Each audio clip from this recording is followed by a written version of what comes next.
I always thought our family was a safe harbor, quiet dinners, polite smiles, the kind of small talk that hid everything real. That illusion cracked the moment they called a family meeting and treated my life like a ledger. They sat across from me, calm and casual, and said they planned to use my inheritance for their goals, as if my future was a line item they could move around. The words were light, the meaning heavy. My hands went cold. My heart pounded like a warning drum. I replayed their faces, the practiced sympathy, the tiny smirk from someone who thought they'd gotten away with it.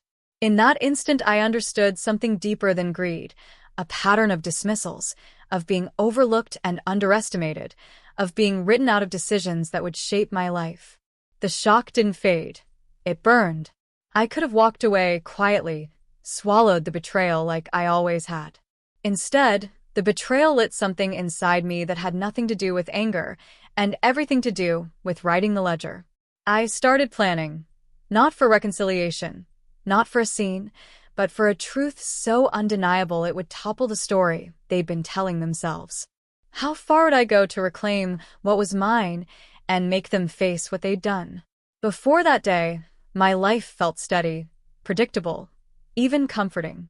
I lived in a modest apartment overlooking the quiet end of the city, where the evenings smelled of rain and streetlights reflected off the pavement. I worked as an accountant for a local firm, the kind of job that didn't thrill me but gave me a sense of control. Numbers made sense to me, people didn't always. Still, I believed in loyalty, especially family loyalty. My parents had raised me on that idea, even when their version of family often felt one-sided. Every Sunday, I'd visit them for dinner. Same table, same dishes, same conversations. My mother would ask about work, her tone polite but distracted. My father would nod occasionally, half listening as he scrolled through his phone. I used to think that's just how families got with age, distant, comfortable, unchanging. But now I realize they were already planning things I couldn't see. Despite the subtle distance, I tried to stay grateful. I tell myself how lucky I was to have parents still together, a stable career, and a small but genuine circle of friends. My best friend, Alina, often joked that I was the glue in my family, the one who remembered birthdays, arranged gatherings, and kept peace during arguments. I wore that role proudly, unaware that the same glue would soon trap me.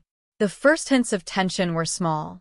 My mother once asked about my savings, how much I had, whether I was thinking about long-term goals. My father, usually disinterested in my finances, suddenly offered advice about trusts and family planning. I thought it was a concern. I even felt touched. But the way they exchanged glances when I answered should have told me more. At work, I'd sometimes drift into daydreams about the future. Maybe buying a home, starting my own consultancy, or finally taking that trip abroad I'd been postponing. I didn't know that my future was already being discussed behind closed doors, that decisions about my life were being made without me. Then came the message. A short, polite text from my father. Family meeting this weekend. Important matter. No details, no warmth. Just that. I remember showing it to Alina, laughing it off. Maybe they're finally retiring, I said. Or planning something for the house. I had no idea how close I was and how wrong. That week, I couldn't shake the unease. It wasn't fear exactly, just a weight that settled in my chest whenever I thought about that meeting. I distracted myself with work, late-night walks, and endless scrolling, trying to drown out the whisper that something was off. Looking back, I think part of me already knew. The morning of the meeting, I dressed carefully. Not because I wanted to impress anyone, but because appearances mattered in our family. They always did. A calm face, polite tone, no raised voices. Those were the unspoken rules. I followed them like scripture. I remember sitting in the car outside their house, staring at the familiar windows. The curtains were half drawn, just as they'd always been. Everything looked the same, yet I couldn't shake the sense that once I walked in, something would shift permanently. Inside, the air smelled of coffee and lemon polish. My mother greeted me with her usual smile, tight, practiced. My father stood by the table, papers neatly stacked beside him. It didn't look like a family meeting. It looked like a negotiation. I tried to lighten the mood, but their eyes told a different story, serious, almost rehearsed. My mother gestured for me to sit, and that's when I noticed a second set of papers on the table, labeled with my name. I didn't know it yet, but that was the moment my old life ended, the version where I believed in family fairness, where trust was unshakable. Something inside me stirred then, a quiet awareness that I was walking into more than just a discussion. I thought it was going to be another ordinary Sunday. But that day, everything I believed about my parents and myself was about to change forever. The papers on the table felt heavier than the silence that filled the room. I learned, in the seconds that followed, that using my inheritance was not a vague possibility, but a plan with names, numbers, and a timeline. It wasn't a discussion about protecting the family's future. It was a map that carved my future into pieces and handed them to other people. The shock hit like cold water, but beneath it was something colder still, the realization that this had been in motion long before that evening. I was not the beneficiary of their care. I was the commodity in their ledger. At first there was disbelief, that helpless, stunned pause where nothing makes sense. Then the puzzle pieces started fitting into place with a sickening clarity. Small moments from the past year rearranged themselves into a pattern of deliberate erasure. A birthday gift left unopened and later sold. A land deed signed when I was told nothing needed doing.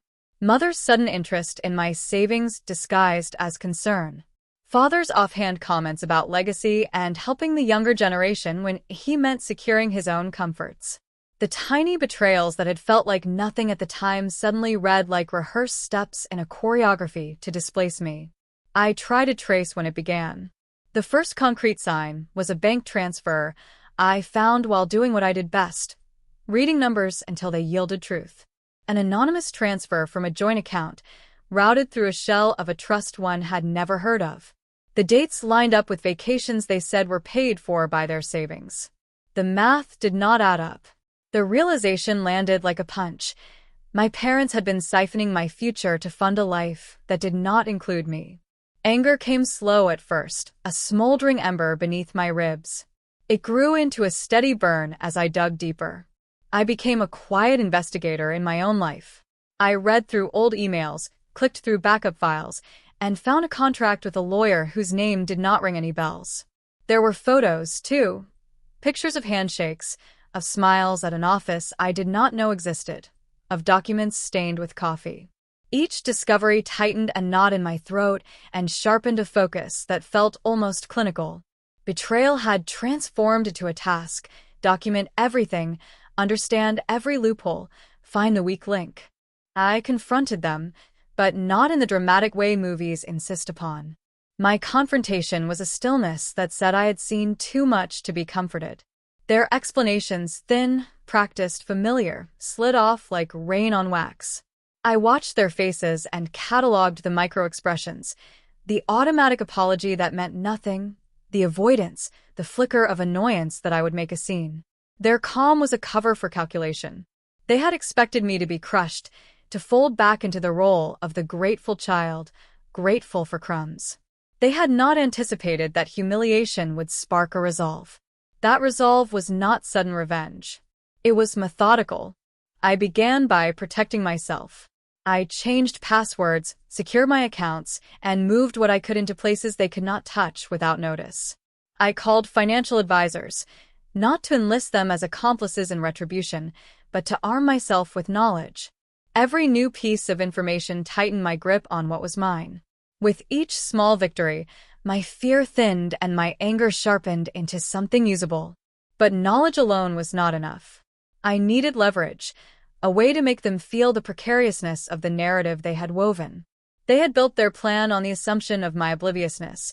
To undo that, I would thread my own pattern into theirs, subtle and unavoidable. I watched them, how they moved, who they spoke to, what hours were sacred. I learned to read their routines as if they were ledgers, each habit a transaction I could predict and exploit. I also watched myself. I cataloged the parts of me that could be used against them and the parts they could never touch. Their plan had assumed I was fragile, malleable, the kind of person who would accept being sidelined. But I had a stubbornness that did not announce itself. It hid behind smiles and polite nods. It was the quiet refusal to be defined by someone else's arithmetic. I let that stubbornness steer my actions. Small acts of sabotage came first, practical, almost surgical. A misfiled document here, an innocuous question to a mutual contact there that planted a seed of doubt. I fed them the illusion of compliance, while watching the cracks spread. I did not aim to destroy them. I wanted to expose the rot and make it impossible to hide. Each nudge had to be precise. The goal was not dramatic collapse, but inevitable truth. As I plotted, old memories came back sharper than before. Incidents I had forgiven, conversations I had rationalized away. The image of my mother's practiced concern, my father's murmured rationalizations, all rewove themselves into a portrait of calculated indifference. The realization that they had been willing to redefine family as long as their comforts were preserved was a wound that kept opening. It fed the plan. The deeper the betrayal, the more meticulous my response became. Money is intimate. It is the shadow language of care, loyalty, and power. When the language is weaponized, it cuts deep. I started to collect proof in forms that would be indisputable: bank statements, signed receipts, timestamps, correspondence. I learned to use mundane bureaucracy against them because nothing reveals selfishness like paper trails. The bureaucratic trail would be my testimony, and it would be hard to dismiss in a world that so deeply respects official signatures. But facts alone do not move people. To dislodge a narrative, the emotions behind it must be engaged. I began to craft the story I would tell, not to victimize myself, but to awaken the truth in others. I reached out quietly to distant relatives, the ones who remembered old promises and anniversaries, and to an aunt who kept a meticulous calendar. I found allies in unexpected places: a bank clerk with a soft spot for fairness, a neighbor who'd noticed unusual deliveries, a family friend who had once been close but drifted away when money entered the conversation. They were pieces of a human mosaic that would counter the rehearsed calm of my parents' defense. Every step forward carried a cost. I lost sleep. I lost the naive comfort of trusting my parents. I watched celebrations in my mind dissolve into rehearsals for the moment I would bring everything into the light. Friends tried to mediate, to soothe, to remind me of forgiveness. I listened and nodded, but forgiveness felt premature when the machinery of my erasure still hummed on. The stakes escalated when I learned of the closing date, a deadline their plan hinged on. It was a clean hinge. Once that date passed, certain transfers would be irreversible, certain legal protections would cement their control. Time compressed into a pressure chamber. The anger that had been heating slowly now became a furnace. I had to act before the closing, but with precision. A misstep could hand them a moral victory and leave me without recourse. So, I accelerated. I refined my proofs into an airtight dossier. I set up meetings with people who could validate what I had gathered. I rehearsed explanations that would not sound like vengeance but like the righteous demand for accountability. Every conversation had to be strategic. Every reveal had to be timed to maximize exposure and minimize the chance for damage control. I also took risks that made my heartbeat drum in my ears. I confronted uncomfortable relatives with gentle insistence until their half-remembered details coalesced into usable testimony. I traced the chain of signatures until a complacent accountant I'd never met became an unwitting ally. I planted questions in casual conversations until suspicions bloomed among those who'd once nodded along to my parents' stories. And all the while I kept my face calm, my voice steady. Their plan relied on my collapse. I owed myself the dignity of defiance.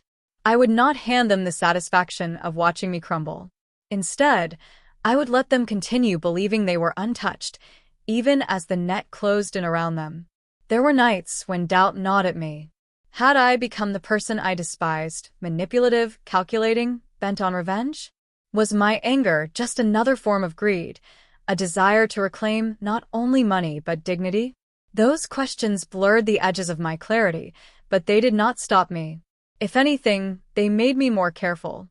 This was not about spectacle, it was about reclamation.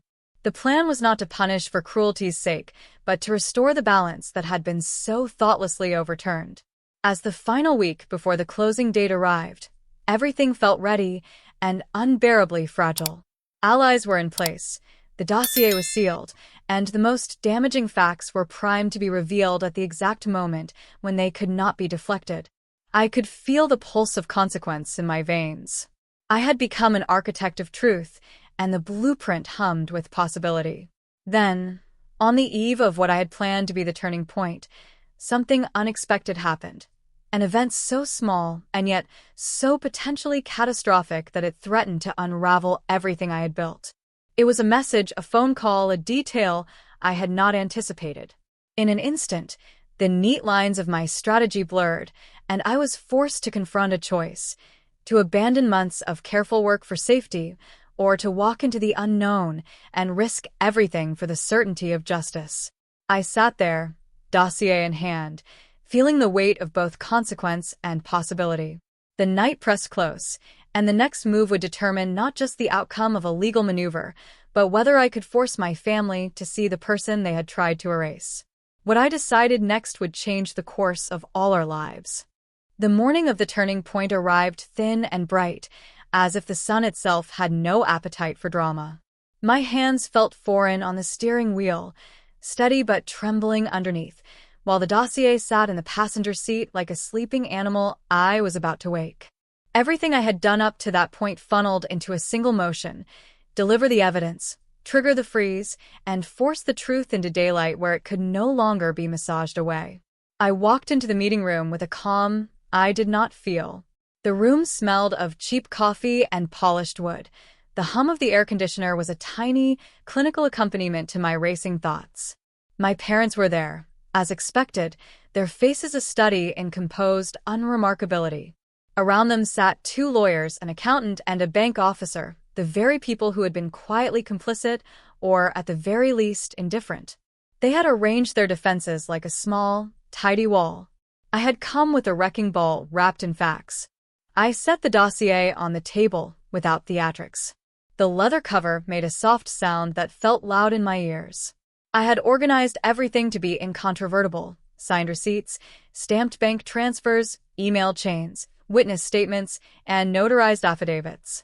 Each page was a tile in the mosaic of their duplicity. I did not speak. I let the papers do the confronting. Eyes flicked to the first page, then the next, and like a line of dominoes, expressions shifted from confident neutrality to the thinly veiled panic of those who recognized the lines of their own handwriting in incriminating ink. The bank officer sat up, phone already in hand, fingers tapping as if to summon protocols I had learned to predict.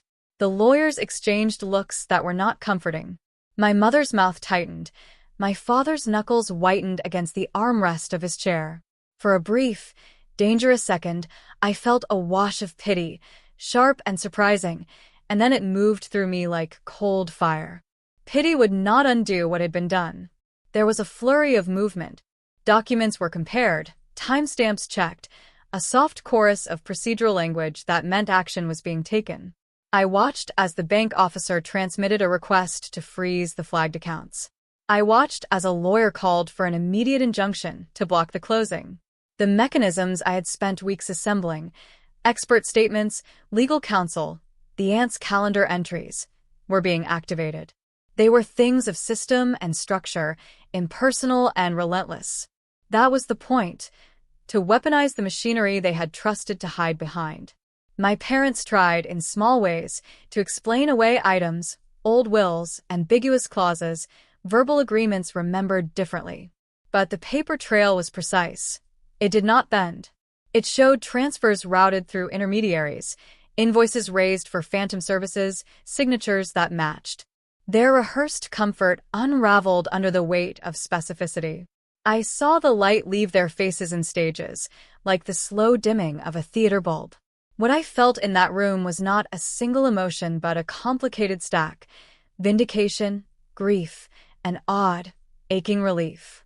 Every proof I placed on the table was a burial and a resurrection at once. It was burial for the naive trust one had held, and resurrection for the idea of myself as someone with agency. I had wanted them to see me as a person, not as a budget item or a line in a ledger. Now exposed, they could not pretend ignorance. Outside, the legal mechanisms tightened. The freeze meant that transfers scheduled for that day could not be completed. The injunction prevented certain legal instruments from taking effect. I had anticipated their next moves, attempts to secure emergency signatures, calls to sympathetic accountants, the inevitable pleas framed as family concerns, and I had prepared counters for each. Strategy had replaced fury. Strategy had given me focus. At one point, my father made a move that surprised me. He reached for a photograph on the mantel, as if anchoring himself to memories that would absolve him. I could see in his eyes the flinch of someone caught not only in wrongdoing, but in the sudden self-confrontation of how far he had strayed. My mother's hands trembled as she folded and unfolded a napkin, a small, human gesture that stripped away whatever dignity they had tried to maintain. There was no loud collapse, no shouted confessions or dramatic collapses on the floor. Instead, there were quiet admissions in the form of pauses, the lowering of eyes, the mechanical rustle of papers. The lawyers spoke in measured tones that I could not hear clearly, their voices a blur of jargon. What mattered was the action, the bank's confirmation that a freeze had been placed, the lawyer's notation that emergency measures were underway, the accountant's hesitant admission that certain funds were mischaracterized. And still, even as the machinery did its work, a new fear bloomed, the fear of collateral damage. My actions were surgical, but not sterile. There were relatives who would be implicated by association, friends who would be questioned, reputations to be marred. I had chosen a path that would not spare anyone. The moral weight of that choice was suddenly heavy in my hands, heavier than any dossier. When the bank officer looked up with a single line of text on the screen that confirmed the freeze, a soundless release ran through me. It was not a triumph so much as a breath exhaled after a long hold. The room's atmosphere changed from speculation to containment. Their plan, months of quiet maneuvering, had met an immovable fact. The reality of their actions had been translated into the inescapable language of procedure. My parents tried to find explanations that might pivot the narrative: forgotten signatures, misunderstood advice, misfiled paperwork. Each attempt was a small, desperate shove against a wall built of dates and signatures. I watched them not with glee, but with an intensity sharpened by years of disappointment. This was not vengeance for the sake of spectacle. This was the dismantling of a lie so intimated had been called love. As the meeting ended, people shuffled papers and exchanged contact information. I stepped outside into the cool air and felt the city press up against me, indifferent and vast. My phone buzzed with messages, friends, allies, casual observers who now knew the outline of what had happened. The dossier, once a private instrument of reclamation, would soon become a part of legal filings and family lore. I thought of Alina, of the aunt with the calendar, of the neighbor who had kept watch, and felt an odd tenderness for the small coalition that had chosen truth over comfort. Walking away, I did not feel lighter. I felt altered, recast by events into someone who had acted rather than endured. The line between justice and retribution blurred at the edges, and I carried both. There was no neat victory, only a new terrain to navigate. Legal battles, fractured relationships, public scrutiny. The freeze was a blow, but it was also a beginning. That night, sleep would not come easily. I sat on my couch with the city lights smearing through the window and realized that the most dangerous part was not the execution of the plan but what came after, the choices I would have to make when the dust settled. Would I pursue every legal avenue until the last cent was accounted for, or would I accept an outcome that restored dignity but cost me peace? Could I rebuild a life from the shards without becoming the person I had fought against? I closed my eyes and felt the dossier's weight in my memory, the surety of evidence, the echo of footsteps in that meeting room. The next move would define not only the outcome of money and legality, but the shape of my future self. I had forced the story into daylight. Now the world would decide what to do with it. When the dust finally settled, I remember standing there, surrounded by silence. No shouting, no chaos, just the echo of everything that had happened. My plan was done. The truth was out. And for the first time in months, I wasn't afraid. But it wasn't victory that filled me. It was something heavier, quieter. A strange calm that almost felt like grief. I had imagined this moment 1,000 times. Their faces when they realized everything was over. The shock, the guilt, the fear. I wanted to savor it. I thought it would heal me somehow, erase the sleepless nights and the burning humiliation I'd carried. But as I watched them crumble under the weight of their own lies, I realized something unexpected. Revenge doesn't erase pain. It only mirrors it back at you. Still, I couldn't deny the satisfaction. It was poetic, almost cinematic, the way every piece had fallen into place. The lies they built their world on had collapsed right in front of everyone who once believed them. And me? The one they underestimated, the one they mocked and dismissed? I stood tall, not because I destroyed them, but because I survived them. But survival has its price. The adrenaline that had kept me alive for so long began to fade, and what replaced it was emptiness. You spend so much time plotting, focusing, burning with purpose, and then suddenly, when it's over, you don't know who you are without that fire. For days, I replayed every moment. The confrontation, their silence, my words echoing like thunder in that room. I wondered if I'd gone too far or not far enough. I told myself it was justice, not cruelty, that I was just giving them what they gave me. But sometimes, in the quiet of the night, I could still hear their voices. Not the lies, but the fear. And I wondered, had I become the very thing I wanted to destroy? Then one morning, I looked at myself in the mirror and saw something new. Strength, yes, but also scars. The kind that doesn't show on skin. I realized my revenge hadn't just exposed them, it had exposed me. My anger, my obsession, my hunger for control. It forced me to see the parts of myself I'd buried under pain. People started talking, of course. Some called me brave. Others called me ruthless. A few even said I went too far. But none of them were there when I was crying alone in the dark, begging for answers that never came. None of them felt the betrayal that tore through me like glass. So I stopped caring what anyone thought.